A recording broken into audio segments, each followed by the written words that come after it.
Maryland Duke, the last unbeaten team in the land. Juan Dixon, who led the Terps to the national championship last year. J.J. Redick coming off that 34-point performance against Virginia and calling for the ball. 3 of 7 from behind the arc. Duke up 10 early, but Maryland would have an answer, Digger. Answer with the inside play. Casey Sanders, watch the isolation move in here. Go to help on Randall. Uh-oh. Yeah, right. Get it inside, slam dunk. Randall, 15 points, 17 rebounds. But the defense on Redick, looking inside. He's covered. Drew Nicholas around and cuts him off the screen. Same thing again, keeping him in check. Draws the charge. Redick, second half, only 2 points. Great defense by the Terps. Duke with a 2-point lead, and Daniel Ewing now looking for Dante Jones. Thank you very much. 30-26. Jones had 26. Final seconds of the first half. Redick fakes the 3 and beats the buzzer. Duke by 6 at the break, but in 5 of the last 6 meetings between these two, the team trailing at the half came back to win. Maryland down 2. Taj Holden blocked Shavlik Randolph. Check out the hustle. Where's Taj? There's Taj. Great look by Steve Blake. 6 assists for him. We're tied at 43 thanks to the second half opening spurt. Maryland by 3. Blake misses the long one. Jamar Smith. A 10-0 run for the Terps. Now it's a 10-point lead. John Gilchrist strips Ewing ahead to Randall, who was just outstanding. Terps run away with it, 87-72, and for the second straight year, Duke goes in as number 1 to College Park, and they come out a loser, this time at the Comcast Center. 24-5 for Nicholas, but how about Randall? 15 and 17 boards, and for the second straight year, Duke loses its first game in its 13th game. Gary Williams spoke after.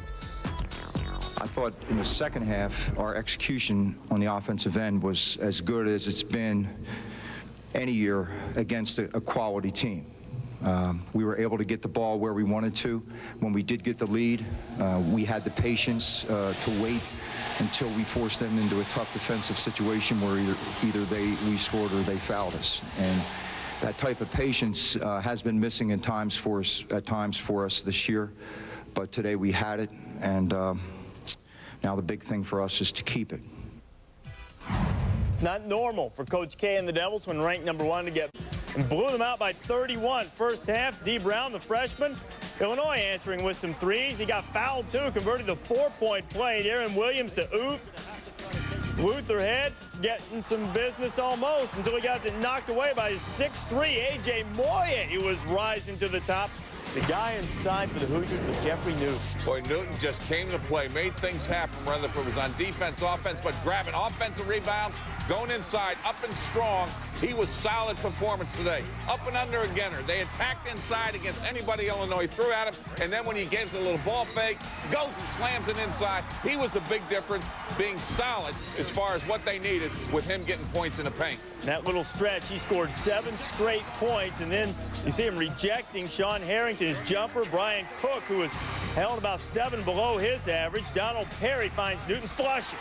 Boy, you can't leave Newton alone, the kind of day he was having. Career high 28 points, 8 boards. Indiana wins it 74-66. Newton, by the way, joins Alan Henderson as the only 2 Hoosiers to block 200 shots. Okay, head coach of the Bruins, UCLA off to a horrible start. PJ coming horrible, as a UCLA alum might say, and our good friend, Bill Walton. UCLA, bad passing, although Bill might have been happy since his son's playing for the other team now. Ray Young, bounce pass to somebody in the 3rd row. Jason Capono, I don't think so. Later in the first half, Arizona already up by 14. Salim Stoudemire, the steal. I don't see a lot of hustle getting back. Arizona leads 30-14. UCLA just not handling the basketball. Cedric Bozeman. Apparently, there's someone sitting in the stands of Bruins really want to get the ball to. They keep throwing it that way. 34-18, Arizona at the half. Luke Walton, Dad enjoyed that. Top of the key for 3. He had a nice trip. Later in the second half, Arizona in transition. Stoudemire. Tough, showing off lay-in, 19 for Stoudemire. Arizona blowing this thing out. Jason Gardner, nobody coming at him. Might as well knock down the 3. Wildcats blow out UCLA, 87-52. Worst loss ever at Paulding.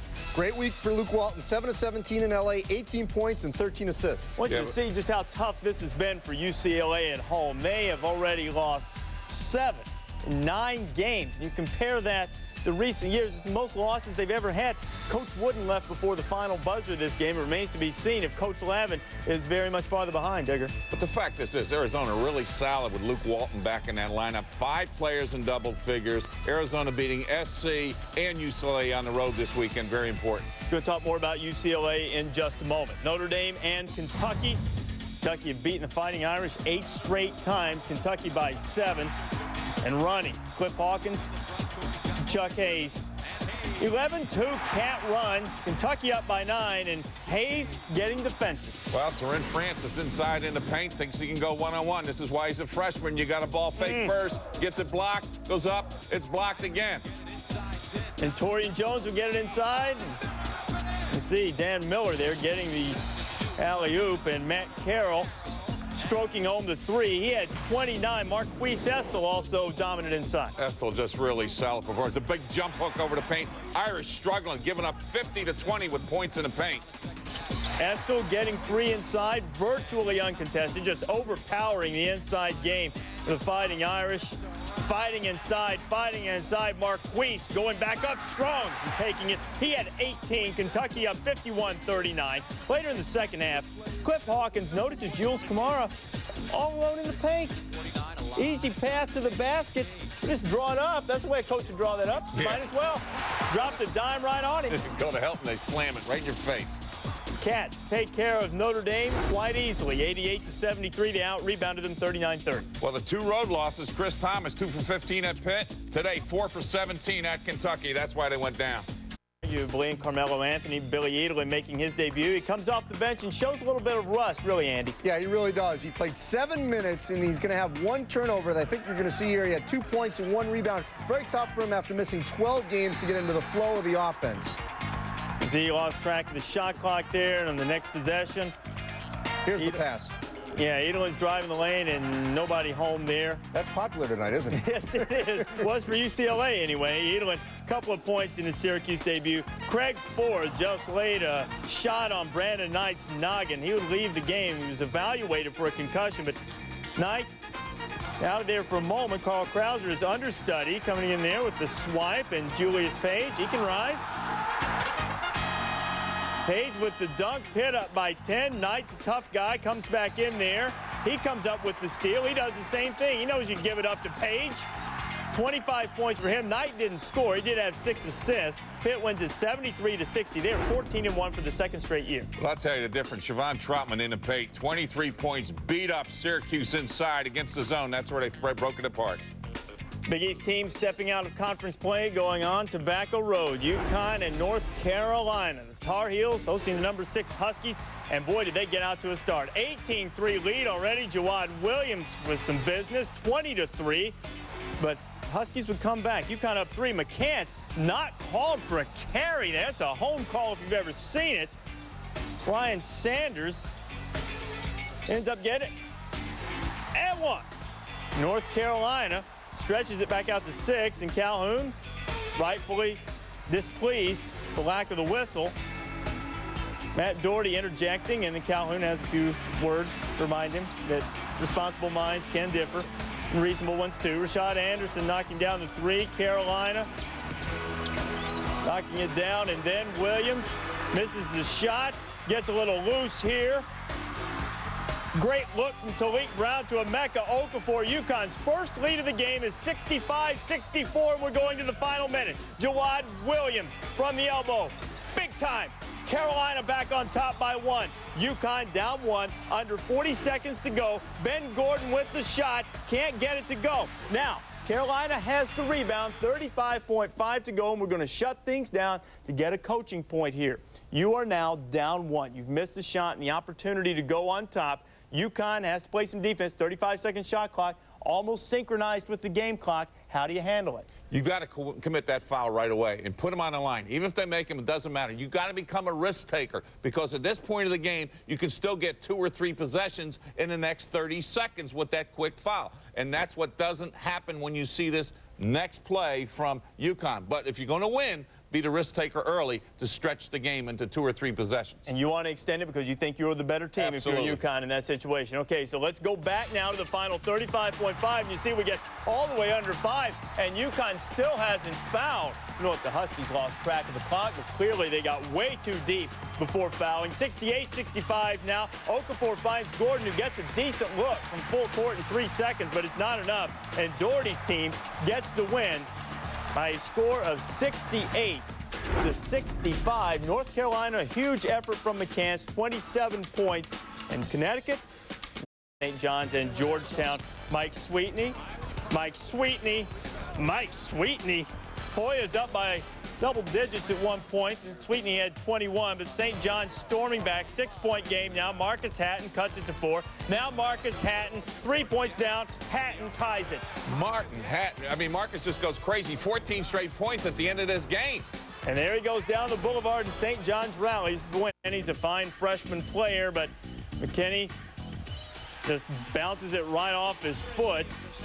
And he's looking for someone under the basket, and there's that open guy in the first row again. It's so prevalent on this day, apparently. McKinney's a fine player, but he turned it over 5 times in this game. Quinn trying to keep everything positive. 30-14. Pokes are really running this thing out. Terrific ball movement against the zone here, Digger. Yeah, when you move it around, get it back to this guy. Malvin Sanders hits a wide open 3. He had 15. They go up 33-14. Oklahoma State now up by 30. Janava Weatherspoon, Andre Williams. Weatherspoon's only assist of the game makes the highlights, and then Tony Allen on the good look from Victor Williams. Oklahoma State rolls 76-56. Predictions, Digger. Eddie Sutton right now the favorite for Big 12 Coach of the Year. Well, let's just wait and see because the Big 12 isn't over yet, and I want to see these guys get on the road. He's 3-0, though. He is certainly off to a terrific start. Oklahoma going on the road at Iowa State, and boy, I tell you, since the Cyclone schedule got a little tougher, it's a whole different world for them. Hollis Price knocking down the 3. He was 2 of 14 the other night against Oklahoma State in that loss, and Hollis found the stroke. He had 3 triples in the first half. Second half, the Price is right. Come on down. Play a little Plinko. He's hot, man. Can I have the showcase spotlight? He's hot. Hollis Price. He loves getting 31 on the road. Hollis Price wants to bid on the living room suit.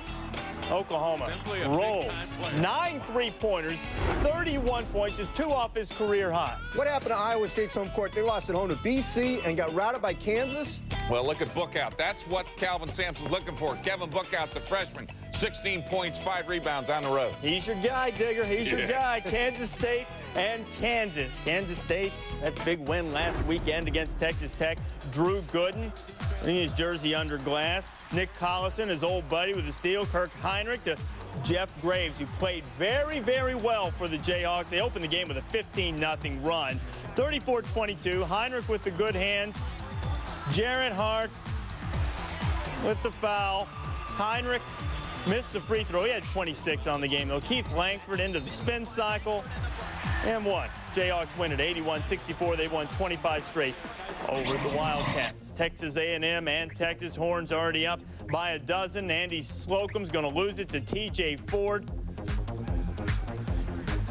T.J., oh, look at the acceleration. My goodness. T.J.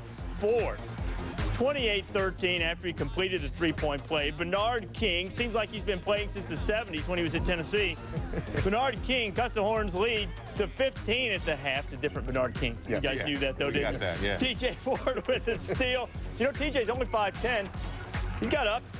25, a career high. Stole it 6 times. Texas rolls over the Ags, 89-61. Baylor, who gave Texas a scare the other night against Bob Knight's Red Raiders. And Red Raiders have been off for a week, seething after getting blown out by K-State. Andre Emmett with the block, and Andre Emmett finishes. Emmett is just a solid performer. Had 18 big points in this game, and they make this thing happen. 50-45 in the second half, and we get to a blowout where it gets out to 70-51. Texas Tech corrected a lot of woes. Of course, one of the things, they're back at home. That always helps in the Big 12, it seems. The Emmett coming back in to finish up 80-64. They get that losing taste out of their ball. Into the first half. This is Eric Brown. We pointed him out, tried to let the Horned Frogs find out where he was, but they were just too late. He was 3 of 4 from behind the arc. Louisville up 47-31. Marvin Stone's just a man possessed. He's been terrific. He's a more than a force. He gets everything done, which creates the better transition game for Louisville. That was Reese Gaines after the Stone play, and then Stone cutting for the dunk. He's leaner, he moves better. Louisville takes care of TCU by 13. Marvin Stone, 43 points in his last 2 games after only 12 the previous 3. Staying in Conference USA, Tulane and Cincinnati. First half, Bearcats up by 10. Teron Barker finding Rod Flowers. Bearcats up by 12. Second half, still an 11-point game. Brandon Spann going to drive. Jason Maxiell. And that starts the break. Barker, Leonard Stokes. Cincinnati shot 52%, but you get layups. That's going to happen. Stokes would have a terrific game, scored 30.7 rebounds. 30 points, we had 25 the last game and 20 the game before that. He's on a tear. Cincinnati wins it 77-54. They're 4-0 in Conference USA, 11-3 overall. Southern Illinois and Creighton. First half, Creighton down by 5. Kyle Korver missed a long three-pointer. Korver, that's within his range. Not real happy with his performance. Only 7 points in the first half, averages 20 a game. Second half, made an adjustment. Kyle Korver feeling it. Kyle Korver stroking. Kyle Korver with his 3rd triple in 56 seconds, guys. Creighton now up by 3. Watch his 3 teammates. They're going to set the staggered screen for him. And the MVC's all-time leader in three-pointers after today with 317. 24 points, 11 boards. Creighton wins it 85-76. They're 6-0 in the MVC. Salukis just behind at 5-1. Michigan State and Minnesota in the Big Ten. Dan Munson's Gophers trying to avoid an 0-3 Big Ten start. Michael Bauer giving them a huge lift. Bauer really beats up Michigan State in a point today. 21 points in transition as well as points in the paint. Look at this move. One-on-one. Just gets him going. They couldn't stop him. Bauer, maybe he's not going to cut his hair until he stopped shooting so well. He had 5 triples, season high 21 points. Rickard flashes across the lane. He had 21. Minnesota went 7:56 without a field goal, still won it. Powell trying to be a clutch player. This is what happened late, Digger. Well, at the end of the game, you're trying to play the three-point line. Bonner goes to a backdoor cut, gets a slam dunk on a bounce pass. You cannot play the 3. You got to keep them in front of you. A spectacular pass by the freshman Matt Walsh. You see 76-72, and Powell drains the 3. Gamecocks within 1. Remember, they won a couple of years ago on a late shot at the buzzer, and they've got another shot. 77-75 now, and a heave at the buzzer, and it won't go down. And the Gators win 11 in a row. They went on the road in the SEC, which has been very difficult. Yeah, they've won at Mississippi State and now at South Carolina. They're in the driver's seat. It's very tough, as you said, to win the SEC on the road. They may be in the driver's seat, but there's another team unbeaten in conference play. The Auburn Tigers at home against Alabama. People said Cliff Ellis' team hasn't beaten anybody. Well, they had their chance today, and they were tenacious on defense. Marquise Daniels, one of the most underrated players in the country, takes it from Mo Williams. Derek Bird finishes up. Bama turned it over 17 times. Brandon Robinson, check out this move. Oh, look at the great move around Kenny Walker, and 1. Marquise Daniels is the 2nd leading scorer in the SEC, top 5 in 4 statistical categories, and 1. Fouled out Emmett Thomas on that play. Auburn wins it 76. Snowmobiled on over to see Ohio State and Wisconsin. 12 seconds left. Kirk Penny at 8 points gets that one to go. He's from Wisconsin. Wisconsin up 153-52. 7 seconds left. Brent Darby. Brent Darby keeps going, and for the win. No. Orlando Tucker with the block, and Wisconsin wins it 53-52.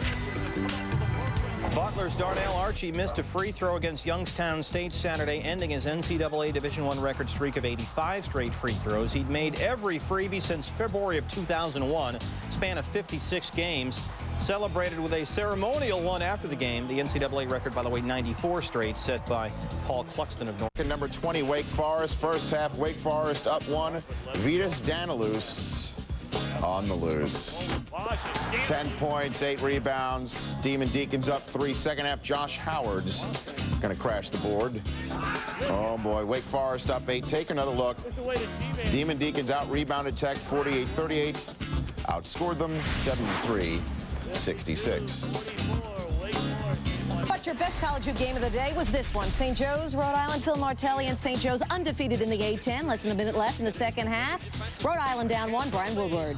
He misses. 2 Rhode Island players fight for the rebound. Traveling call, big turnover. Rhode Island had 12 turnovers. Less than 15 seconds left. St. Joe's the inbounds. Jameer Nelson along the baseline. That's a traveling violation because the inbounds came after a missed basket. See? 6 turnovers for Nelson, by the way. Next Rhode Island possession, DeJuan Robinson gets the inbound drive in, and he's called for the offensive foul. Another turnover by Rhode Island. Moments later, Nelson at the line for St. Joe's. He misses the free throw. That would have put St. Joe's up by 2. Play continues. Rhode Island with another chance. Check it out. Smith is driving, looking, baseline. Passed it off, and it's blocked by Jones. Rebound, Woodward got it! He beat the buzzer! Rhode Island wins! Rhode Island wins by 1. Take another look how this happened. Brian Woodward getting the pass. He's blocked. Dwayne Jones gets the rebound, but Woodward takes it right out of his hands and then lays it in, giving Rhode Island the victory. St. Joe's had beaten Rhode Island 6 straight times.